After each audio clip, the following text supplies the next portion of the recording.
अस्सलामुअलैकुम। उम्मीद है सब दोस्त खैरियत से होंगे। आप देख रहे हैं मेरा channel join to serve the nation, जिसमें मैं आपको मुख्तलिफ़ किस्म के टेस्ट की तैयारी करवा रहा हूं। तो हम अब अपने इंटेलिजेंस पार्ट 2 की तरफ बढ़ते हैं। इससे पहले कि आप मेरी ये वीडियो देखें, काइंडली जो नए दोस्त हैं वो इसको सब्सक्राइब कर लें ताकि मेरी नए आने वाली वीडियोज़ आपको मिलती रहें।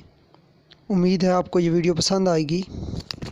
क्वेश्चन नंबर 13 है, which one of the 5 choices makes the best comparison. देखें ना, lived is to devil as 6323 is to. वो अब आप देख लें कि उसने क्या किया है, लिव्ड को डेवल में तब्दील कर दिया, यानी क्या रिवर्स कर दिया है।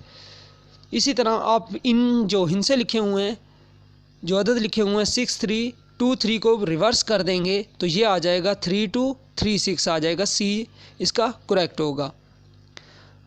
14 क्वेश्चन है, ये अल्फ़ाबेटिक्स वाले ज़्यादा सवाल आते हैं, तो इसलिए मैं आपको ये मशवरा दूंगा कि जब आप वहाँ जाएँ ना टेस्ट के लिए, तो आपके पास एक बोर्ड मार्कर होता है, वहाँ छोटा सा बोर्ड सा बना होता है, वाइट बोर्ड, तो आप उस पर ना अल्फ़ाबेटिक्स लिख लें। जिस तरतीब से आपको थोड़ी देर पहले समझाया, तो उस तरतीब से आप लिख लें, तो इससे आपको काफ़ी आसानी हो जाएगी।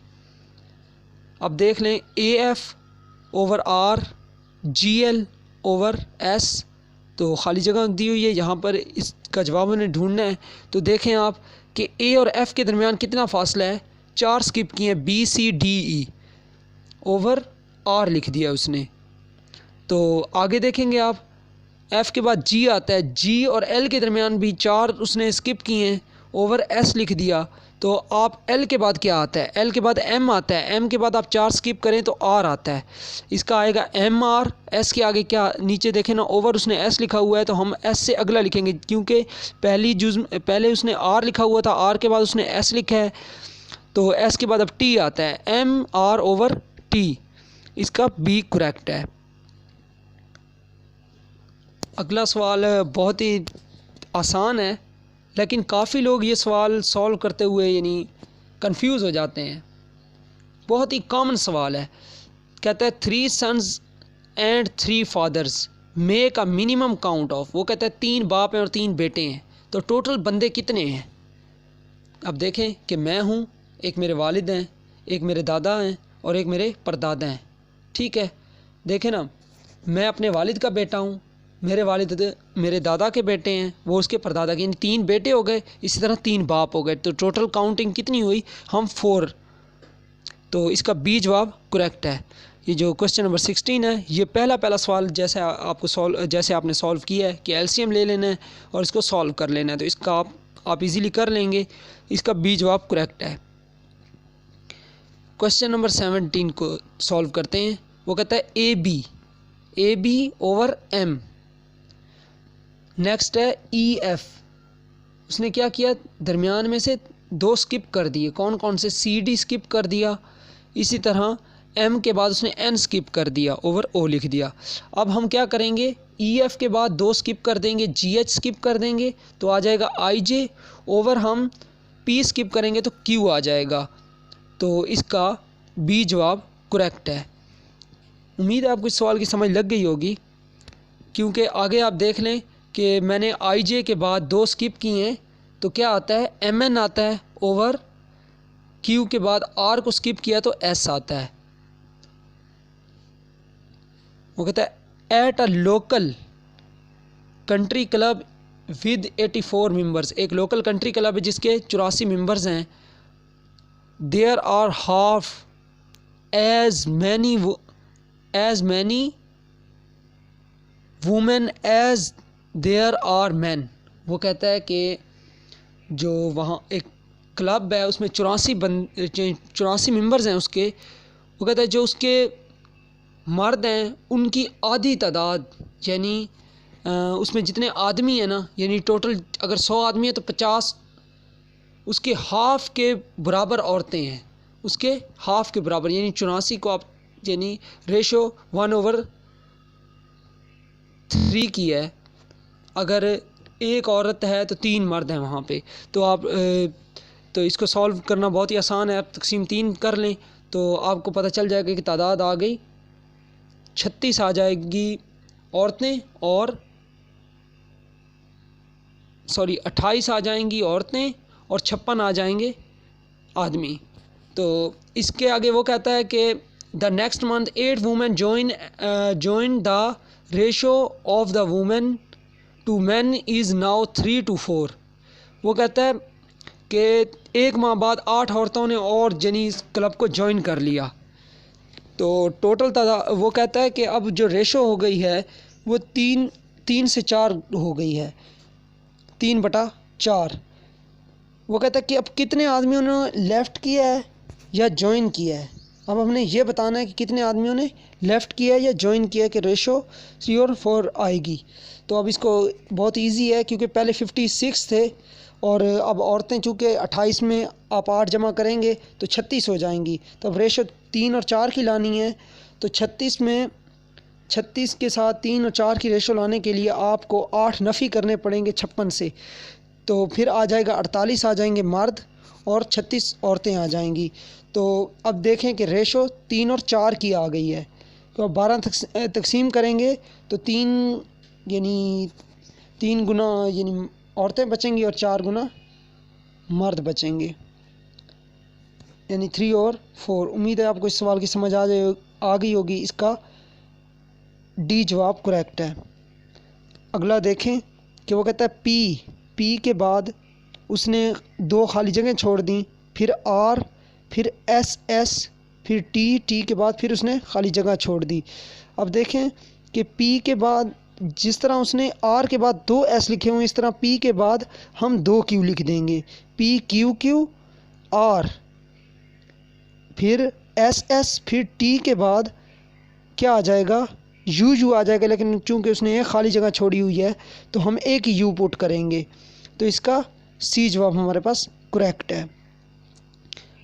क्वेश्चन नंबर 20 करते हैं कि 89 और 79, फिर खाली जगह है, फिर 62 लिखा हुआ है। तो आप देखें कि पहले में उसने 10 माइनस किए हैं, फिर कितने माइनस करेगा, 9 माइनस करेगा और फिर 8 माइनस करेगा। ये एक सीरीज़ चल रही है। तो आप 79 में से 9 निकाल लें तो कितने बचते हैं आपके पास, 70 बचते हैं। तो इसका बी जवाब करेक्ट है क्योंकि 70 में से 8 माइनस कर लें तो आपके पास 62 आ जाएगा। Which number should be next in the series 512, 64, 8 और 1। अब देखें कि 512 से 64 की तरफ सीरीज़ कैसे आई है। आप तकसीम करके देख लें कि 512 तकसीम 8 तो 64 आ गया, 64 तकसीम 8 8 आ गया, 8 तकसीम 8 तो 1 आ गया। तो अब नेक्स्ट क्या आएगा, 1 तकसीम 8 तो 1/8 आ जाएगा। डी जवाब इसका करेक्ट आ जाएगा। अगला सवाल है कि grandma sent Johnny some money for his birthday, कि ग्रैंडमा ने जॉनी की तरफ कुछ पैसे भेजे उसके बर्थडे के लिए। Johnny spent all it in 5 stores, कि उसने 5 स्टोर्स पर ये क्या है रकम जो खर्च कर दी, यानी इस ख़रीदारी में खर्च कर दी। In each store he spent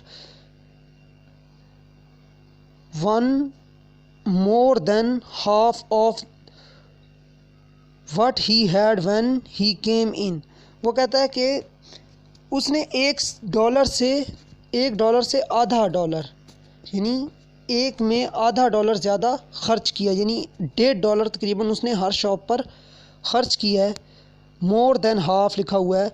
तो आप ज़रा गौर करें तो यानी उसने तकरीबन $1.5 एक उस पर ख़र्च किया है। तो इजीली आप 5 से इसको मल्टीप्लाई कर दें और ये रकम आ जाएगी। How much money did he get from grandma, तो उसने कितनी रकम वहाँ से ली।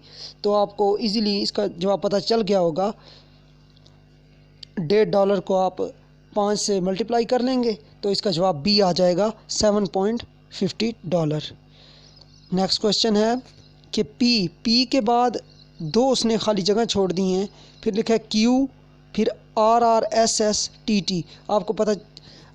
आपने उम्मीद है सॉल्व कर लिया होगा कि पी के बाद क्यू आता है, लेकिन आप देख रहे हैं कि RRSSTT दो हैं। तो आप इसी तरह करेंगे, पी के बाद P लिख देंगे और Q से पहले Q लिख देंगे, क्योंकि ये सीरीज़ बन जाएगी PP QQ RR SS TT। तो इसका C करेक्ट है। नेक्स्ट क्वेश्चन है 24।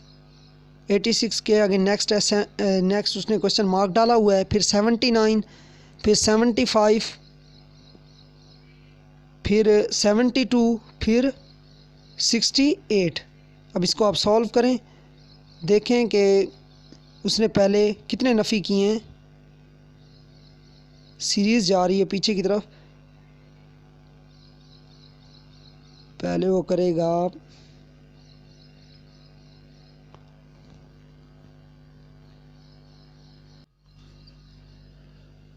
देखिए ज़रा कि 24 क्वेश्चन में कि 86 के बाद उसने क्वेश्चन मार्क डाला हुआ, फिर 79, फिर 75। अब देखें कि पीछे देखें ना, 79 के बाद उसने 4 माइनस किए हैं, फिर 3 माइनस किए। इसी तरह हम यहाँ से 86 में से पहले 4 माइनस करेंगे तो 82 आ जाएगा, और 82 में से हम 3 माइनस करेंगे तो 79 आएगा। तो यहाँ ए जवाब इसका करेक्ट है। पहले यानी 2 सीरीज़ चल रही हैं, यानी 2 का फ़र्क वो डाल रहा है। जैसे पहले वो 4 माइनस करता है, फिर 3 माइनस करता है, फिर 4 माइनस करता है, फिर 3 माइनस कर रहा है। इसका ए जवाब करेक्ट है। और लास्ट क्वेश्चन है कि AB/Y, फिर AB/Y के बाद उसने खाली जगह छोड़ी हुई है, फिर लिखा हुआ है CD/W, फिर लिखा हुआ है DE/V, फिर EF/U। तो देखें कि आगे आएगा BC/X आ जाएगा। तो इसका C जवाब करेक्ट है। उम्मीद है आपको मेरी इस वीडियो की काफ़ी हद तक समझ लग गई होगी कि जो सवाल में। इसके अलावा अगर आपके जहन में कुछ सवाल और हैं, यानी जो कुछ सवाल आपसे सॉल्व नहीं हो रहे, तो आप मुझे मेरे व्हाट्सएप नंबर नीचे दिया हुआ है, आप मुझे कांटेक्ट कर सकते हैं। इसके अलावा कमेंट में भी बता सकते हैं। इसके साथ ही मिलते हैं हम अगली वीडियो में। इस वक्त के लिए अल्लाह हाफिज़।